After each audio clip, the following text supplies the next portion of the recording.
everybody, Dan Illman, Mike here, the DRF race of the day for Sunday, February the 11th, race number 7 at Anita. We're going down the hill at about 6.5 furlongs for the Sweet Life Stakes. These are 3-year-old fillies.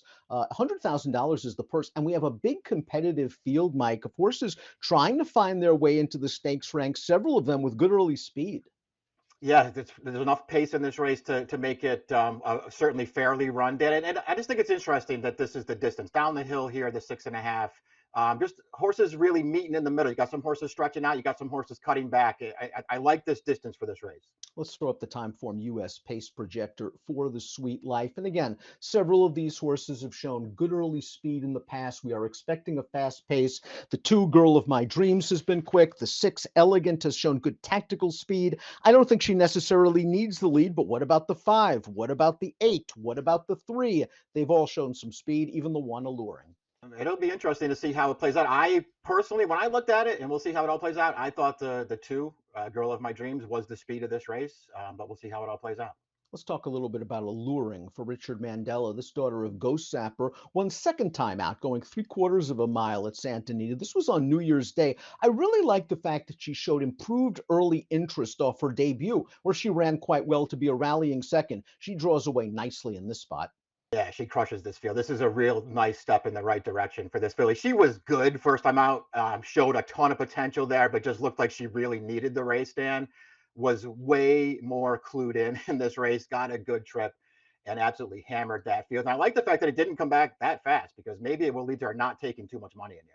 Girl of My Dreams is the number 2. Trainer Doug O'Neill removed blinkers for her most recent start. This race going the straightaway 6.5 at Santa Anita. It didn't dull her speed at all. She went to the front. She did seem to rate a little bit more kindly. The pace was kind of easy, and then she holds on at the end. She's getting better. She is getting better. She made a really easy lead in this race, Dan, and she's going to get the job done. We'll see. She's been a little bit of a handful in her races. She doesn't always want to settle on the lead, so we'll see if she's able to do that in here. I do think there's a chance she moves forward again. I'm not sure that she's up for this. Is a really good field. I feel like I'm not sure she's up for it off of the maiden win. And I feel like if she doesn't get absolutely loose in here, she's in trouble.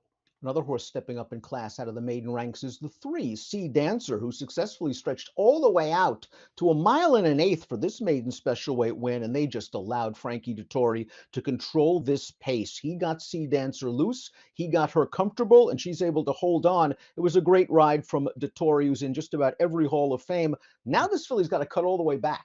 Yeah, I'm not sure that I love that. I mean, we'll see. I'm a fan of hers. I actually think she's pretty good, Dan. I'm just not sure that I really like her dropping back in distance for this. I sort of feel like she's better going a little bit longer, but she's plenty talented. She won't be on the lead here, but she doesn't need to be. Zona Verde has some ability, Mike, and she's shown it in 4 starts in North America, although her win in the Jimmy Durante 2 starts back was when she received a brilliant ride from Juan Hernandez, just clearing off to an easy lead, backing down the fractions and sprinting on home. She didn't get that trip in the Blue Norther. She has been a bit trouble-prone in some of her races, but she's legit from a quality standpoint. She really is. She's a tough call for me in here because I don't really mind them cutting back to sprint, Dan, but you're talking about her last 2 races, and I don't, which one are you supposed to really clue, sort of clue in on? The Durante 2 back was a good performance, but as you already mentioned, she had all the best of it there, just doling it out on a slow pace, and then keeping clear through the stretch. She had a terrible trip last time and actually ran really well in there. I don't know. I think she's good enough to win. I'm probably not going to bet her.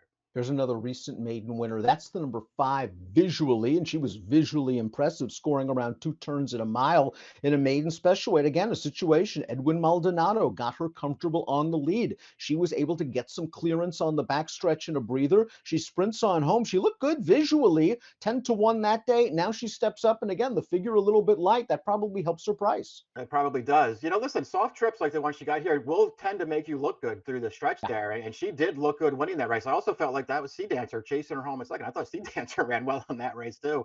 I don't know. This horse was fine last time. I'd prefer Sea Dancer if I just had to take one of those 2 horses. I probably don't really want either one of them. You usually don't think about Bob Baffert and turf in the same sentence, but I think the number 6 Elegant has found her surface. After 3 disappointing starts on dirt, Baffert switched to turf, cut her back to a sprint, and she was able to relax a lot more in the early stages of this race and finished the best she'd ever finished in her career.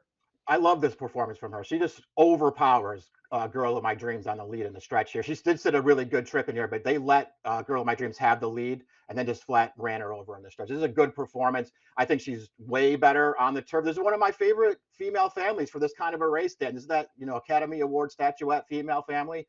This horse was expected to improve on turf, and she did. Voodoo Magic, the number 7, is one of the X factors in this race. She'll be making her North American debut now with Phil D'Amato. Joel Rosario takes them out. Now she's going to have to deal with the layoff, and she's going to have to cut back in distance. Her last race is just another throwout. She was way overmatched in that Group 1. She wore cheek pieces that day. I doubt she'll wear them here. I think she has an Americanized style of running, though, Mike, and I think she just fits this race from a class standpoint. I do too. I think she's a pretty dangerous shipper in this race. Her first 2 starts were good from off the pace too. It's not that they were showing speed, but she was very comfortable tracking in behind horses and then really won easily. Even the 6 Perfections, though, Dan, 3 back, she didn't get a great trip in that race and actually ran really well against a good field. This horse is very dangerous in here. Horse trying turf for the first time is the 8 Dial a Friend. 2 starts on dirt, 2 wins for Peter Miller. Now she's going to step way up in class and switch surfaces. I like what I've seen thus far from her. This might be the toughest challenge, not only from a class standpoint, though, but from a pace standpoint as well. She likes to be close. That's true. The pace could work against her. You have no idea how she's going to be on the grass either, Dan. I don't love her pedigree for this surface switch. And it's not like they're, making the switch and they've, sort of got lucky and found some kind of easy field to make the turf debut. And this is a good field. D'Amato also has the 9 Granny Budgie, another horse making her first start in North America. Now, she didn't face the quality of competition as the 7 Voodoo Magic, so maybe she has something to prove. She also looks like a good sprinter, though, that 6.5 should be fine. Yeah, probably better going shorter. That's a positive for her. I'm just not sure that she's as good as some of the other horses in here. Dan, her form over in England, it was fine, but it didn't really do as much for me as some of the other, shippers have had, especially Voodoo Magic. I think Antifona is dangerous, Mike, because like many European horses, she hasn't gotten away from the stalls well in her first 2 starts. I think cutting back to 6.5 could be key, especially in a race with pace. I like that about her too. I'm not, listen, I'm conflicted about whether cutting back is actually a good thing or not in these downhill races. Maybe it is. I kind of like it for her though. She's shown that she can sprint over in France. I don't like the trip she got in either of her first 2 starts over here, Dan. Especially that last one really didn't work out for her at all, where they tried to come up the rail in the stretch. I think she might be a lot better than she looks. Julia's Dream completes this field, 2 for 2 lifetime on turf. She's won 3 of 4, including a little stakes race at Turfway Park last time out, where she sat just off the lead and then dominated that group in the stretch. She has looked good to me, and all of either the turf and the all-weather races, Dan. I mean, I guess you could argue that she's the horse to beat here, even as she stretches out again for this race. Her races are all good. I just wonder if she's going to be some kind of short pricing. I think that's possible. I'd probably rather bet somebody else. Before we take a look at our top selections, please click the subscribe button on the Daily Racing Form YouTube channel for the latest DRF videos. Top pick time for the Sweet Life on Sunday at Santa Anita. Mike, you're going with Alluring. She sure looked good in that debut. I like both of her races, Dan. I think she has a lot of talent. And this is a step up in class, and it's a pretty significant one. This is a good field, but I like her. I think she's got a lot of talent. Yeah, she looked good in her debut. She looked good in her second lifetime start as well, and she can work out a good trip in here. I'm curious to see what we get from one of the Europeans. Voodoo Magic in for Phil D'Amato seems like a good fit from a class standpoint. Sunday's race of the day is the Sweet Life. Best of luck.